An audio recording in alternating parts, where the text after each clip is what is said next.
우리가 하나님께 영광을 돌린다, 또 하나님께 감사한다, 하나님을 찬양한다라는 표현하잖아요. 우리가 하나님을 향한다는 것은 결국 우리의 믿음도 하나님을 향하고 소망도 하나님을 향하는 것이고 사랑도 마찬가지죠. 그래서 고린도전서 13장 13절에 보면 믿음과 소망과 사랑이 세 가지는 항상 있을 것인데 그러잖아요. 이 세 가지가 왜 우리에게 항상 있어야 되는가? 바로 대상이 하나님이시기 때문에 우리와 하나님과의 관계는 영원한 것이라는 의미가 있는 거예요. 그래서 항상 있어야 된다는 의미를 두 가지로 여러분에게 해석드린 바가 있는데, 항상 있어야 된다는 의미는 꼭 필요한 것이다, 반드시 있어야 된다는 의미라고 했고, 하나는 익숙한 것이라고도 말씀을 드렸어요. 그러니까 하나님과 우리와의 관계 속에서 절대적으로 필요한 게 믿음, 소망, 사랑이라는 거예요. 그리고 하나님과의 관계가 가깝다, 좋다, 열려있다 이런 등으로 표현을 우리가 하는 것처럼 믿음, 소망, 사랑은 우리에게 익숙해져 있다는 것은, 익숙해진다는 것은 하나님과의 관계가 좋다라는 의미죠. 그래서 항상 그런 믿음, 소망, 사랑을 갖고 살아야 되는데, 오늘 1절에 보면 여호와의 종들아라고 부르는데, 여호와의 종이라는 표현은 여호와께 속한 자라는 의미입니다. 그래서 시편 기자들의 고백을 계속 보면 그렇잖아. 여호와 하나님은 나의 백성이 되고, 우리는 하나님께서 너희는 나의 백성이고 나는 너의 하나님이다 라는 말씀하잖아요. 종들이라는 말은 바로 하나님께 속한 자의 의미예요. 근데 이 속한 자들은, 즉 택함 받은 자들인데, 이들은 뭐하냐? 여호와의 이름을 찬양하라는 겁니다. 근데 이 여호와의 이름은 무슨 이름입니까? 여호와의 이름은 권능의 이름이에요. 그래서 천지 만물을 창조하신 창조의 능력의 하나님. 우리 신앙 고백할 때 처음이잖아. 전능하사 천지를 만드신 하나님 아버지를 내가 믿는다고.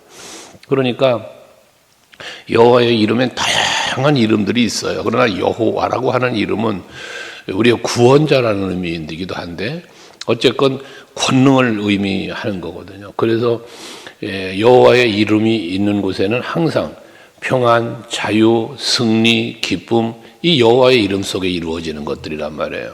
다윗이 골리앗을 향하여 싸우러 나아갈 때도 여호와의 이름으로 싸우러 나아갔고, 또 요셉이 노예로 팔려갔지만 여호와의 이름이 그와 함께한 거야. 여호와의 이름이 여호와를 믿는 믿음이니까 그게 형통하는 자가 되게 했고, 사도 베드로는 예수의 이름으로 안전병이도 일으키고, 이게 바로 여호와의 이름, 예수의 이름을 의미하는 겁니다. 그런 권능의 주님을, 예수를, 여호와를 찬양하라는 겁니다. 찬양한다는 건 노래한다는 의미보다 감사한다는 의미가 더 있으니까. 그래서 여러분들은 언제나 여호와의 이름에 대한 믿음, 여호와의 이름에 대한 믿음을 가지고 하나님께 감사하고 하나님께 찬송하며 살 수 있기를 바랍니다. 그런데 그렇게 하나님을, 여호와의 이름을 찬송하는데 2절에 보면 이제부터 영원까지라고 말씀하고 있습니다. 이제부터 영원까지. 앞에 항상을 말씀드린 것처럼 우리가 하나님을 찬양하고 하나님을 믿는 것은 언제나 변함없이 항상이에요. 그래서 고린도전서 10장 31절에 보면 너희가 먹든지 마시든지 무엇을 하든지 다 하나님 영광을 위해서 하라 그러잖아요. 그러니까 무엇을 하든지 어느 곳에 있든지 항상 하나님께 찬양하는 그 삶을 이루어져야 된다는 걸 말씀하고 있습니다. 그래서 우리가 언제나 여호와의 이름을 높이 찬양하며 감사하며 영광을 돌리게 되어지는 것이죠. 그리고 범사에 또 감사를 하라 그러잖아요. 항상이에요. 그게 항상 범사에, 모든 어떠한 환경, 어떠한 상황에서도, 고난 중에 있어도, 형통함에 있어도, 모든 어떤 상황에서도 하나님께 감사할 수 있는, 이게 바로 이제부터 영원까지라고 하는 그 시제 속에 들어가 있는 겁니다. 여러분들은 우리가 하루하루를 사는 삶의 연속이 우리의 인생을 만들었잖아요. 앞으로도 동일해요. 여러분들이 언제나 항상 아침마다 나오셔서 예배하시는데, 그날 살아가실 때에 여호와 하나님의 이름을 믿고 그에 합당한 영광을 감사와 찬송으로 돌릴 수 있는 여러분 모두 되시기를 바랍니다. 3절도 동일한 얘기인데요. 거기 보면 해 돋는 데서부터 해 지는 데까지 여호와의 이름이 찬양을 받으시로다 그래요. 해가 돋는 데부터 해가 지는 데까지 온종일이라는 의미예요. 온종일. 앞에 이제부터 영원토리라고 하면 영원이라는 시간을 얘기했다면 해 돋는 데부터 해 지는 데까지는 온종일 하루를 이야기한다고 볼 수 있죠. 어쨌건 중요한 것은 계속해서 끊임없이 항상이라는 의미를 이 말씀 속엔 가지고 있다. 그 의미는 여호와 이름을 찬양하라는데, 왜냐하면 왜 이렇게 하루 종일 항상 언제나 영원토록이라는 의미를 찬양하라 하느냐면, 여호와의 이름은, 여호와 하나님은 변함이 없으신 분이잖아요. 오늘 이랬다 내일 저랬다 변덕스러운 하나님이 아니잖아요. 그 능력이, 그 섭리와 은혜가 변질되지 않잖아요. 언제나예요. 그러니까 내가 너희와 항상 함께한다. 내가 너를 졸지도 아니고 주무시지 않고도 지켜주신다. 이런 말씀이 계속 보면 있잖아요. 약속으로. 그러니까 우리는 변함없는 하나님, 우리를 버리시지도 않는, 외면치도 아니하시고 언제나 우리 곁에 동행하시는 그 하나님을 우리는 찬송할 수밖에 없다. 그래서 우리가 가야 할 일은 뭐냐면, 이게 영원토록이니까, 항상이니까 내가 하나님의 임재하심과, 그리고 하나님이 내 손을 때로는 붙잡아 주시고 나를 품에 안아 주시고 등등 이런 영적인 감각을 깨워가야 된다고 그랬잖아요. 그래서 사도 베드로가 근신하라 깨어라 그러는데, 마귀가 우는 사자처럼 산기자를 두루 찾으니까 마귀를 경계하기 위해서 근신하고 깨어 있느냐? 물론 마귀를 대적하기 위해서죠. 그래서 하나님의 전신갑주도 입으라고 했는데, 그러나 마귀를 대적하기 위해서만이 아니라 마귀를 대적하기 위해서라고 하지만, 마귀를 대적하려면 뭐 합니까? 하나님이 나와 함께 하심을 내가 알고 믿어야 그게 능력이 되고 힘이 되어 마귀를 대적하는 거죠.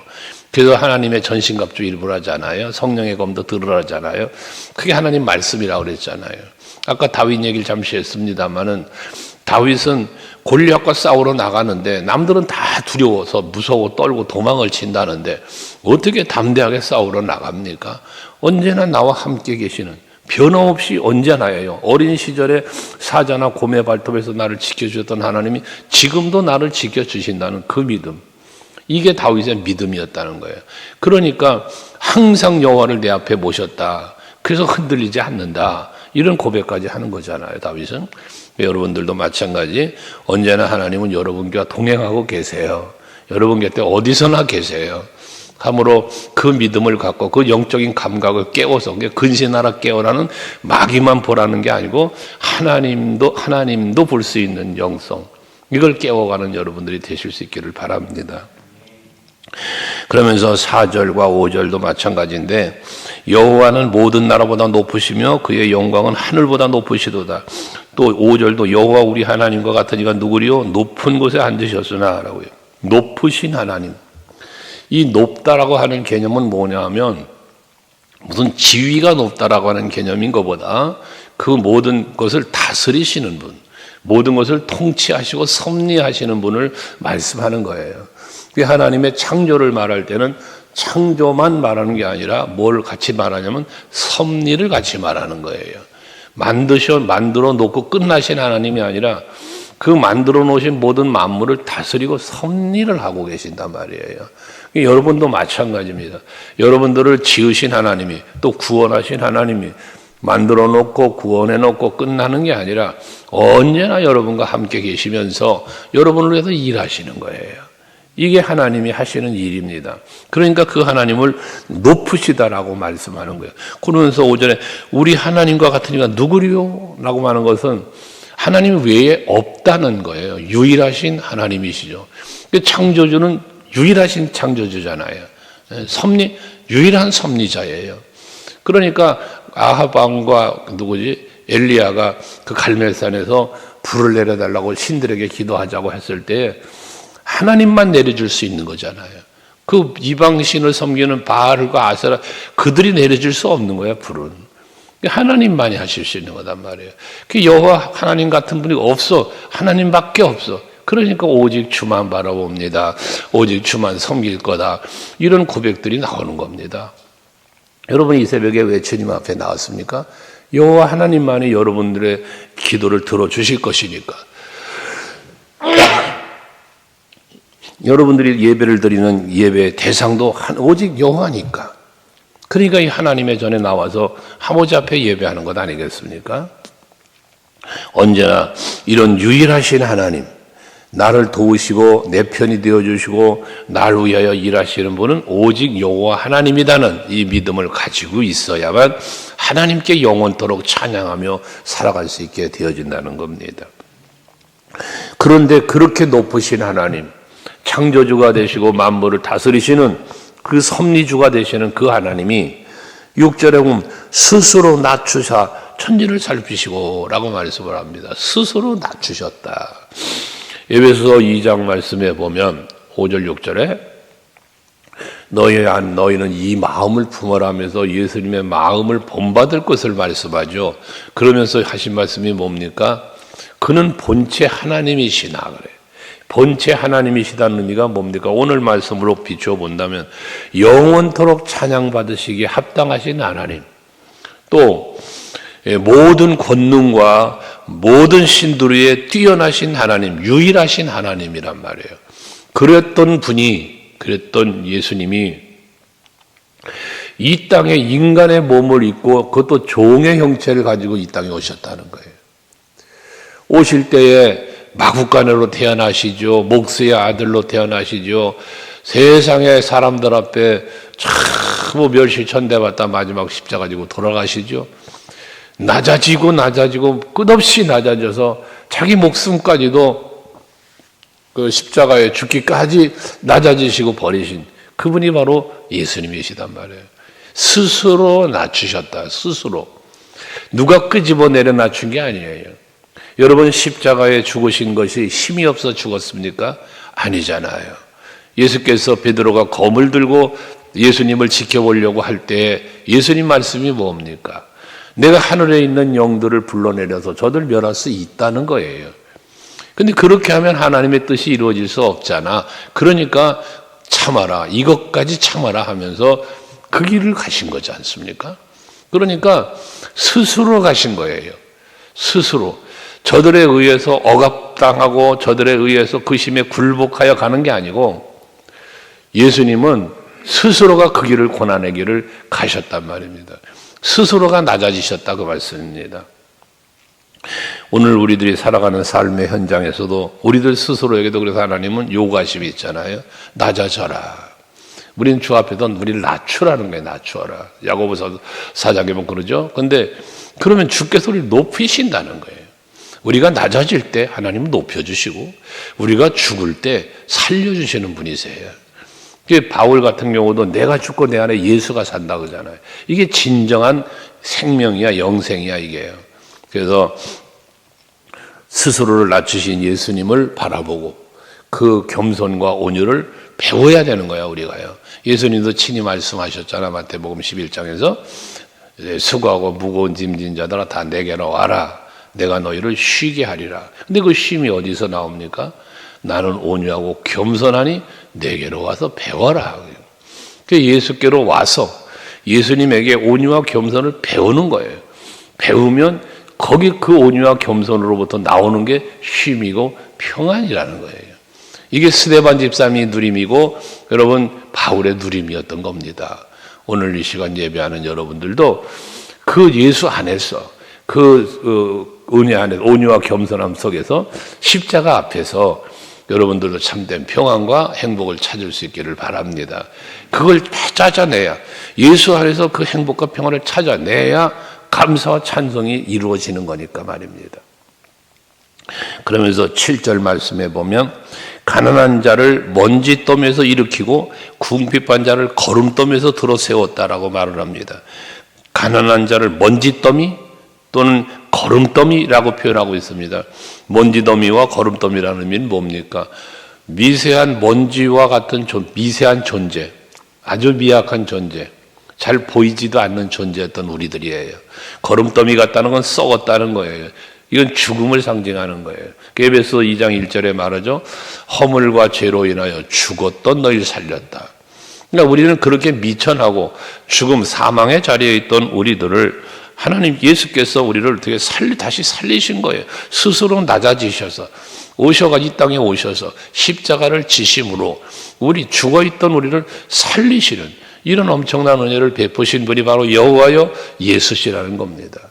이것이 우리가 생각해보면 그렇잖아요. 나 같은 죄인 살리신 그 은혜가 고맙다고. 죄에서 자유를 얻게 한 것은 보혈의 능력이라고 우리 늘 고백하는 것처럼 그런 은혜를 입은 우리니까 우리가 아직 죄인 되었을 때 우리가 죄와 허물로 죽음의 자리에 있을 때에 그리스도께서 우리를 사랑하심으로 십자가를 지시고 그 십자가가 우리를 향한 자기의 사랑의 확증이었다고 말씀하잖아요. 이러한 은혜를 우리가 입은 거예요. 그러니까 우리는 감사하며 찬송함이 마땅하다는 것입니다. 사랑받을 만한 가치가 있었던 게 아니에요. 하나님께서 사랑해 주신 것이지 내가 사랑받을 만한 가치가 있어서 사랑한 게 아니에요. 물론 이사야 선지자를 통하여 하신 말씀을 보면 내가 너를 보배롭고 존귀하게 여긴다라고 말씀하셔요. 그러면 내가 보배롭고 존귀하게 여김만을 받을 만한 가치가 있는 나였다는 것보다도 보잘것없고 부족한 나였지만 하나님이 그렇게 여겨주셨다는 거예요. 여겨주셨다. 이게 은혜인 겁니다. 만일 내가 하나님께 인정받을 만한 존재였고 가치가 있었고 그렇다면 은혜가 아니죠. 그건 은혜가 아니죠. 나의 가치니까. 그러나 우리는 가치조차 분명치 않았고 보잘것없는 우리였단 말이에요. 그런데도 불구하고 그러한 날 위하여 십자가를 지셨어요. 그러니까 그 은혜가 큰 거예요. 그 은혜가 놀라운 거예요. 여러분들에게 그 은혜가 임하였다는 사실을 잊지 마셔야 돼요. 그러면서 8절에 보면 그들을 세워서 지도자들 곧 그의 백성의 지도자들과 함께 세우시며 죽은 자 가운데서 건져내셔서 이제 지도자로 세웠다는 거예요. 지도자. 이 지도자라는 거 뭡니까? 이끄시는 거잖아요. 그 지도자로 세운 것이 바로 만인 제사장과 같은 여러분들 모두는 지도자와 동일해요. 왜? 여러분들은 세상에 나가서 뭐 하는 사람들입니까? 예수와 하나님의 나라를 전하는 분들이에요. 저들에게 가르쳐 지키게 해라. 그러잖아. 땅끝까지 이르러서 지키게 해라는 거예요. 가르쳐도 지키게 해라. 그것이 곧 지도자 아닙니까? 영적인 지도자예요. 여러분이 누군가 한 영혼을 전도해서 살렸어요? 여러분은 그에게 지도자가 되는 거예요. 그렇게 하나님께서 세우셨다는 거거든요. 뿐만 아니라 9절에 보면 또 임신하지 못하던 여자를 집에 살게 하사 자녀들을 즐겁게 하는 어머니가 되게 하시는도다. 아이를 낳지 못하는 여인에게 아이를 낳을 수 있게 해주셨다는 거예요. 사무엘을 낳은 한나가 그렇죠. 아이를 낳지 못하는데 아이를 낳았어요. 사라가 아이를 낳지 못해서 아이를 낳았어요. 그러니까 이런 것들은 무엇을 의미하는 겁니까? 하나님은요, 늘 말해 인간의 생사화복을 주관하시는 분이에요. 그러니까 아이를 낳지 못하는 여인에게 아이를 낳게 하는 것처럼 죽을 사람을 살리시는 것처럼 모세 같은 경우 그렇잖아. 태어나자마자 죽어야 될 사람이에요. 시대적 환경이. 예수님도 물론 그랬고요. 그런데 그를 살리시는 하나님의 섭리 있잖아요. 요셉 형들에게 미움받아서 저 구덩이 속에 던져 죽어야 되는 사람이에요. 그런데 하나님은 유다의 마음을 움직이고 해서 그를 살려내잖아요. 환경을 다스리셔. 사람 마음도 다스리셔. 모든 걸 다스리시는 분이 여호와 하나님이십니다. 이렇게 섭리하신 하나님이 여러분을 택하셔서요. 하나님의 자녀를 삼아주셨고요. 여러분들을 위해서 지금도 섭리하고 계신다는 거예요. 불가능을 가능케 하시고 모든 사망에서 생명으로 옮기신 것처럼 여러분들이 구하는 간구하는 모든 기도를 들어 응답해 주실 수 있는 능력의 하나님이 바로 여호와시다는 말씀입니다. 그러니 그 이름을 우리가 기억하고 그 이름 앞에 감사하며 찬송하며 영광을 돌릴 수 있는 여러분 모두 되시기를 축복합니다. 기도하겠습니다.